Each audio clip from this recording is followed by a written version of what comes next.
गलत काम करके इसको गंदा हाँ व्यभिचार मत करो, माता पिता को अपशब्द मत कहो, पत्नी को हमेशा मत डांटो, कभी मत डांटो।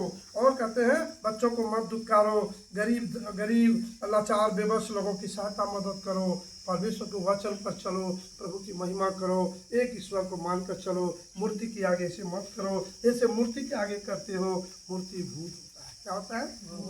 मूर्ति का मतलब भूत होता है। मूर्ति पर चढ़ाएगा प्रसाद मत खाओ, वो नाश करता है आत्मा। परमेश्वर का नाम लो और थाली उठाओ, हे पिता अपने में अनाज दिया, कपड़ा दिया, मकान दिया, आपका धन्यवाद करता हूँ। सर्वशक्तिमान परमेश्वर, ये सारी सृष्टि आपका, ये घर आपका, मेरा घर, वो घर सदा रहेगा। नहीं तो दीड़ा पर हर घूरने में टाइम नहीं लगता। बड़का बड़का हवेलिया बना लिया है, अभी उस घर में रहने वाला कोई आदमी नहीं है। यहाँ बाबू का राज चलता था, यहाँ पर झड़वा में उसका कोठी था, इस तरह से एकदम खपड़ा का मकान बना हुआ था, एकदम चारों तरफ से कोठी, सब इधर का 100-150 गाँव का वहाँ था, समझे। और आज उस बाबू का कहीं कोई अस्तित्व नहीं, जुड़ा पर हर गिर उसके बाल बच्चा खाने नहीं पते नहीं चाह पिया।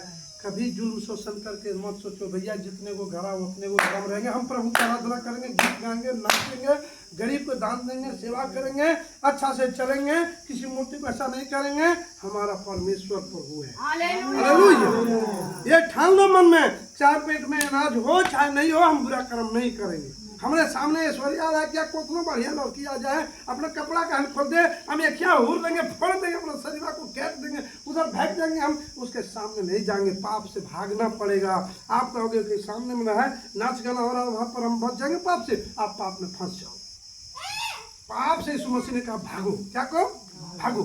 यूसुफ राजा था, हम अभी आ रहे हैं मकान पर। यूसुफ को उसके पास, यूसुफ जिसके राजमहल में रहता था, उसका राजा को बहुत सारी पत्नियां थी, उसका एक पत्नी थी राजा का। तो राजा ने क्या कहा, राजा की पत्नी, राजा को फुर्सत नहीं, राजा के रानियां सब जानने करते हैं, खाता था सब बढ़िया थी, सबके शरीर में चर्बी चढ़ल रहता है, तो पाप तो सूझबे करेगा। राजा लोग कैसे नाश हो गया, यही सब कारण है।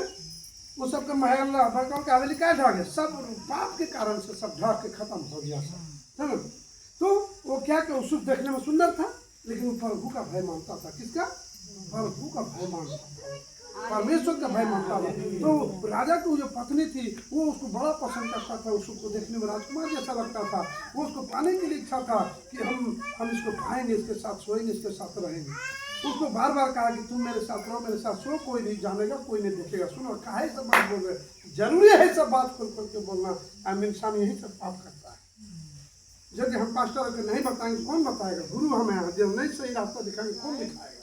तो यूसुफ को देखा कि कोई महल में नहीं था, यूसुफ आया उस कमरे में कुछ लेने के लिए, तो झपट के उसको वासना से भर गया, झपट के उसको पकड़ लिया, उसको यूसुफ पकड़ लिया। उसने कहा रानी ये क्या कर रहे हैं? ये करके नहीं, आज तुम कोई रूम में नहीं है, दरवाजा नहीं, हम ये सब अच्छा मर जाएंगे, हम ये सब गलत काम नहीं करेंगे। और उसे धक्का देके गिरा दिया। धक्का गिराते समय उसका गमछा उस लड़की के हाथ में रह गया। तो देखा अपमान हो गया। औरत ने उसको चाहा उसको कि हम इसको साथ करेंगे करो, और उसकी इच्छा पूर्ति नहीं हो, तो अपमान से भर गया महिला और रानी ने इल्जाम लगा दिया कि यूसुफ ने मेरे साथ क्या कि हल्ला करने लगा, अरे देखो देखो देखो। अपमान के कारण उसको क्या किया, उसको फंसा दिया और यूसुफ को जेल हो गया। क्या हो गया? काल कुर्सी में बंद, 2 सालों जेल में रखा रहा। और जेल में भी वो प्रार्थना करता था। राजा ने अपनी पत्नी पर विश्वास कर लिया, उसको जेल में डाल दिया और जेल में रहा। तब राजा को सपना दिखाई देता है कि 3 गाय, क्या 3 गाय की 7 गाय, 7 गाय, हाँ 7 गाय, 7 गाय मोटी मोटी, 7 गाय मोटी मोटी है और 7 गाय पतला पतला है। 7 गाय एक जगह, 7 गाय पूरा मोटा मोटा है और एक जगह 7 गाय पतला पतला है। और वो सपना दिखाया कि पतला गाय ने मोटी गाय को निगल गया, क्या किया? खा गया। पतला गाय ने मोटी गाय को खा गया। ये सपना सपनाया और डर गया कि ये क्या है। राजा ने कोई नहीं बता पाया। तब पता चला कि जो यूसुफ जेल में बंद है वो परमेश्वर का जन है, वो सब जानता है। तो उसको जेल से बाहर किया, देखिए, और उसको पूछा कि भैया ये मोटा मोटा गाय को पतला पतला गाय कैसे खा गया? करके देखिए, पहले 7 साल बढ़िया रहेगा राज आपका, 7 साल आपका राज, उसके बाद 7 साल अकाल आएगा। क्या आएगा? अकाल आएगा। जो आपका बढ़िया समय है वो पीछे जो अकाल आएगा वो खा जाएगा, आपका भले दिन को खत्म कर देगा। सुनिए, अब मैं कहना चाहता हूँ कि आज आप दाल भात तरकारी खा रहे हो, पूरी बुनिया तरकारी खा रहे हो, और 2 दिन आपके घर में पानियों न मिले तो आप डरिएगा नहीं? तो बोला इसके लिए क्या करेंगे? बल्कि इसके लिए क्या करना है, जो 7 साल आपके पास बढ़िया समय है, सुनिए ध्यान से, यहाँ बढ़िया पॉइंट लेना बढ़िया से।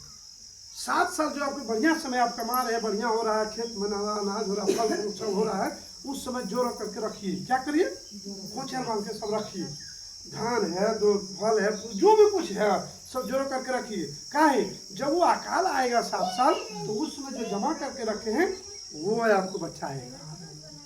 हाँ, राजा ने, अरे इसको हम जेल में डाल दिया थे, हमारी पत्नी के कहने से उसको बना दिया वहाँ का प्रधानमंत्री। क्या बना दिया?